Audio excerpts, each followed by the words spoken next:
I grew up with parents that were justice involved. Not so much my mom. My mom was the school teacher. Dad was the drug lord, and he caught a federal case when I was really young.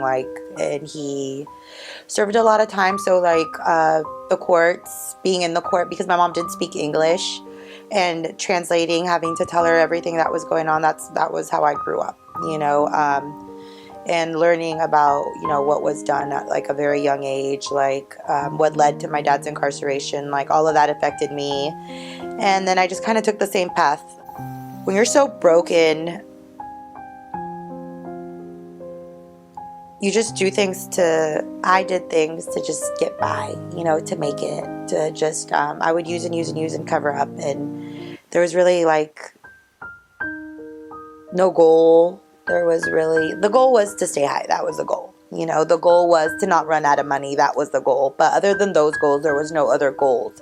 And so when they take everything you have and you're way at the bottom as a result of the choices that you have made, you have nowhere to look but up.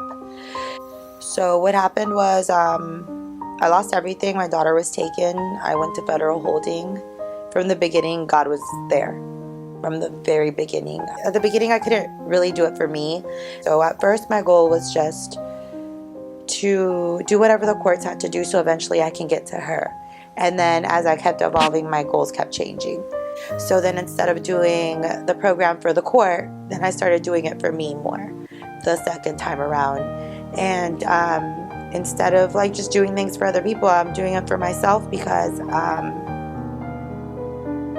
worth it. And within a month or two, I had overnight visits. And then by another month, I had the baby living with me. And the following year, I had full legal and sole custody of my daughter, which I still have today. There was times when I remember praying to God, asking, please don't let me get caught. Please don't let me get caught. And it took a long time to get from that prayer to thy will be done and give me the strength to be able to push through. Right now, I'm going to CCSF, and I'm hoping to get an associate's in behavioral science, and I plan on transferring to SF State after that. But I'm doing little goals because I'm a mom and I work full time, and my plate is so full. But little by little, I'm getting there. This is my second year there. I started off with just one class because I really didn't feel like I could do it at all. And I took the class and I did amazing. And I remembered how much I liked school. And so then the next time around I did 2 classes. And then the next time I did another 2, then 3. And just kind of been going at my own pace. I just really, if I've learned anything from this whole experience, it's been to take things one day at a time. I can't really sit here and tell you that I have this vision of exactly where I want to be. Because I never thought in a billion years I'd be in San Francisco going to school. So I don't want to live it myself. But in the past, I've always pictured myself in a little country home with a wraparound porch with some chickens and some goats, growing my own food and riding my horse.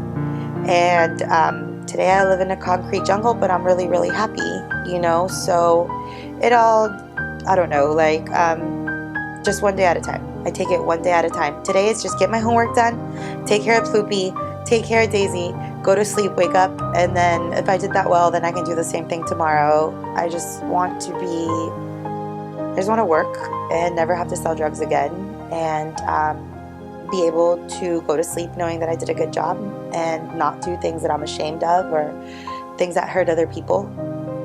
And be able to be a rock for my daughter. And for other young girls too, not just my daughter. So this program is just more support, and most of the time, just being on probation, it's something you don't want to write down on a piece of paper, or something that you feel you're going to be judged for this or that, but to be lifted up and to be helped and to be supported because you are justice impacted. That's a big deal, and it's super cool, and it feels good to be around other people that we have similarities.